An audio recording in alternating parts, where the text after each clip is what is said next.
મિત્રો રાશિ મંડળની વાત કરીએ તો પ્રથમ રાશિ એટલે મેષ રાશિ, જેના અક્ષર છે અલ અને ઈ. મેષ રાશિવાળા જાતકોને નોકરિયાત વર્ગને આજે ખૂબ જ સારી શાંતિ પ્રાપ્ત થશે, જેના કારણે પોતાના કામકાજમાં વિશેષ ધ્યાન આપી શકશે. કામકાજની અંદર કદાચ આજના દિવસ માટે સામાન્ય ઉચાટ જણાય તેવા યોગ પણ બની રહ્યા છે. બને ત્યાં સુધી કોઈ પણ પ્રકારના વિવાદિત કાર્યોથી દૂર રહેવું એ પણ આજે જરૂરી છે. તબિયતની બાબતમાં જો થોડી કાળજી રાખશો તો સ્વાસ્થ્ય સારું હશે, તો તમે કામ સારું કરી શકશો. હવે વાત કરીએ બીજી રાશિની. બીજી રાશિ એટલે વૃષભ રાશિ છે. વૃષભ રાશિના અક્ષર છે બ, વ અને ઉ. તો વૃષભ રાશિવાળા જાતકોને સંતાનના પ્રશ્નોમાં એક સારું સમાધાન મળશે. સંતાનોથી એક સારું સુખ પ્રાપ્ત થશે. દાંપત્ય જીવનમાં કદાચ થોડી અશાંતિનો અનુભવ થાય તેવા યોગ બની રહ્યા છે. કામકાજની અંદર અન્ય વ્યક્તિઓના સહયોગની અપેક્ષા રાખતા હોય તો આજના દિવસ માટે થોડી ઓછી મળશે. ધંધા વેપારની અંદર થોડુંક જો સાચવીને કામકાજ કરશો તો આજનો દિવસ તમારા માટે આનંદમય રહેશે. મિથુન રાશિની વાત કરીએ તો જેના અક્ષર છે ક, છ અને ઘ. તો મિથુન રાશિવાળા જાતકો માટે આજે કામકાજના ભારને હળવો કરી શકાશે. સહકર્મચારીઓનો સહયોગ, એના સંબંધોમાં તમને સારો સુધારો જોવા મળશે અને સાથે સાથે સારો સહયોગ પણ પ્રાપ્ત થશે. પારિવારિક પ્રશ્નોમાં એક હળવાશ અનુભવાય તેવા યોગ પણ મિથુન રાશિના જાતકોના દેખાઈ રહ્યા છે. જય ગણેશ. રાશિ મંડળની ચોથી રાશિની વાત કરીએ તો એ કર્ક રાશિ છે. કર્ક રાશિ એટલે જેના અક્ષર છે ડ અને હ. કર્ક રાશિવાળા જાતકોને આજે યાત્રા પ્રવાસમાં થોડીક સાવધાની રાખવી પડશે. ઠંડીનું થોડું માહોલ પણ છે, એ પણ સાચવવું પડશે. નવી વસ્તુઓ ખરીદવાથી સારા લાભની સંભાવનાઓ આજે દેખાઈ રહી છે. મતલબ સારો લાભ થશે. કોઈ નવી વસ્તુઓ ખરીદવાની થાય તો ખરીદજો. આર્થિક સ્થિતિની અંદર પણ એક સારો સુધારો આજના દિવસ માટે જોવા મળશે. પદ અને પરિવારને સરખું મહત્વ આપજો આજના દિવસ માટે. પદના ભોગે પરિવાર નહીં, પરિવારના ભોગે પદ નહીં. જો સરખું મહત્વ આપશો તો આજનો દિવસ તમારો ખરેખર આનંદમય રહેશે. હવે વાત કરીએ પાંચમી રાશિની.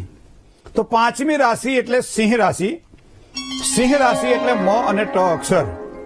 તો સિંહ રાશિવાળા જાતકોને આવકના એક નવા સાધનો આજના દિવસ માટે મળે તેવા યોગ બની રહ્યા છે. સમસ્યાઓમાં ચોક્કસ એક સારું સમાધાન પ્રાપ્ત થશે. વિરોધીઓથી કદાચ થોડી પરેશાની વધે તેવી શક્યતા છે, પણ બને ત્યાં સુધી કોઈ પણ કામમાં ઉતાવળ ન કરવી, એ પણ આજના દિવસ માટે થોડુંક સાચવી અને જરૂરિયાત પૂરતું કામકાજ કરી લેવું જોઈએ. તો આજના દિવસ માટે આ પ્રમાણે સિંહ રાશિના જાતકોનો દેખાય છે. હવે વાત કરીએ છઠ્ઠી રાશિની. તો છઠ્ઠી રાશિ એટલે કન્યા રાશિ છે, જેના અક્ષર છે પ, ઠ અને ણ. તો કન્યા રાશિવાળા જાતકોને ધર્મ કાર્ય માટે કદાચ બહાર જવું પડે. કોઈ પ્રસંગ અનુસાર કોઈ યાત્રા પ્રવાસ હોય, કોઈ કથામાં જવાનું હોય, બહાર જવાનું હોય, તો મંદિર દેવ દર્શન કરવા જવાનું હોય તો જજો. આજનો દિવસ સારો છે. સ્નેહીજનોની મુલાકાત આજના દિવસ માટે ખૂબ સારો લાભ કરાવડાવશે, કારણ કે આજે દિવસમાં આનંદ ઉત્તમ મેળવી શકાશે. ધન પ્રાપ્તિ માટે થોડી મહેનત વધારે કરવી પડે એવા યોગ પણ બની રહ્યા છે. જય ગણેશ. વાત કરીએ તુલા રાશિની. ર અને ત જેના અક્ષર છે એવા તુલા રાશિવાળા જાતકો માટે આજનો દિવસ કેવો રહેશે? કામકાજની અંદર એક સારી અનુકૂળતા દેખાશે. તબિયતની બાબતમાં થોડી કાળજી રાખવી પડશે. કામકાજ વધારે છતાંય આનંદની અનુભૂતિ થશે. આજે મનોકામનાઓની પૂર્તિ માટે સમય ખૂબ જ સારો છે. હવે વાત કરીએ વૃશ્ચિક રાશિની. ન અને ય અક્ષર છે તો રાશિ એની વૃશ્ચિક છે. મિત્રો, રોકાયેલા કોઈ પણ કાર્ય પૂરા થાય આજના દિવસ માટે. દિવસ ભગવાન ગણપતિ બાપાએ ખૂબ સારો તમારા માટે નિર્માણ કરેલો છે.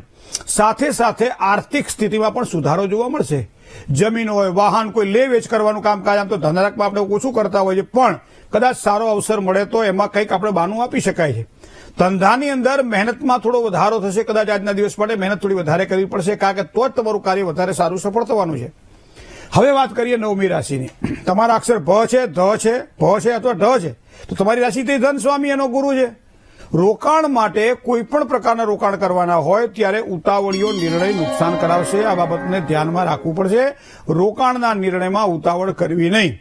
બીજું, વાણી અને વ્યવહારમાં જેટલી તમે નમ્રતા રાખશો એટલી સારી સફળતાની પ્રાપ્તિ થવાની છે. સગા સંબંધીઓમાં કદાચ થોડો તણાવ રહેશે, પણ આ તો આદિકાળથી ચાલ્યું આવે છે. જે નજીકના હોય ને વધારે તાપ આપતા હોય છે, બરોબર છે. ક્યારેક ક્યારેક સારું પણ હોય છે, પણ આજના દિવસ માટે આ તણાવ થોડીક રહેવાની સંભાવનાઓ દેખાય છે. પારિવારિક સંબંધોમાં કોઈ પણ પ્રકારનું કામકાજ જો કરવાનું હોય થોડુંક સાચવીને કામકાજ કરજો. જય ગણેશ. હવે વાત કરીએ મકર રાશિની. ખ અને જ જેના અક્ષર છે મકર રાશિના જાતકોને આજનો દિવસ કેવો રહેશે? વડીલ વર્ગની તબિયતની બાબતમાં થોડી ચિંતા આજના દિવસ માટે રહેશે. થોડી બેચેની, થોડી કામકાજની ચિંતા પણ આજના દિવસ માટે અનુભવાશે. અગત્યના નિર્ણયો લેવાના હોય ત્યારે સાચવીને નિર્ણયો કરવા. કામકાજમાં થોડું સંભાળીને કામકાજ કરવું એ પણ આજના દિવસ માટે જરૂરી છે મકર રાશિના જાતકોને. વાત કરીએ કુંભ રાશિની. ગ અને સ અક્ષર છે એવા કુંભ રાશિવાળા જાતકો માટે મિત્રો નવા અવસરો આજે ખૂબ સારા મળશે કામકાજ માટે. તમારી બુદ્ધિનો, તમારા જ્ઞાનનો, તમારી આવડતનો ઉપયોગ થાય એટલો કરજો. સંપત્તિ સંબંધી કોઈ વિવાદોમાં સફળતા સારી મળે તેવા પણ યોગ બની રહ્યા છે, કારણ કે ભાગ્યોદય માટે આજે ઉત્તમ તકો મળશે. દાંપત્ય સુખમાં વૃદ્ધિના યોગ પણ સારા દેખાઈ રહ્યા છે. પતિ અને પત્નીના વિચારો આજના દિવસ માટે મળતા રહેશે અને એના કારણે કંઈક નવી ઉર્જા પ્રાપ્ત થાય તેવા યોગ પણ બની રહ્યા છે. હવે વાત કરીએ છેલ્લી રાશિ એટલે મીન રાશિ. તો દ, ચ, જ અને થ જેના અક્ષર છે એવા મીન રાશિવાળા જાતકો માટે કોઈ પણ કાર્ય મહત્વના હોય તો એવા કાર્યની અંદર સારી સફળતા મળે, અન્ય વ્યક્તિઓનો સહયોગ મળે અને જેના કારણે આપણું કાર્ય સફળ બને. વ્યક્તિગત કામકાજની અંદર થોડું ધ્યાન આપી શકાશે આજના દિવસ માટે. સ્વાસ્થ્યની બાબતમાં થોડીક સાવધાની રાખવી પડશે. જીવનસાથી સાથે મતભેદની સંભાવનાઓ પણ આજના દિવસ માટે જણાય છે. જય ગણેશ.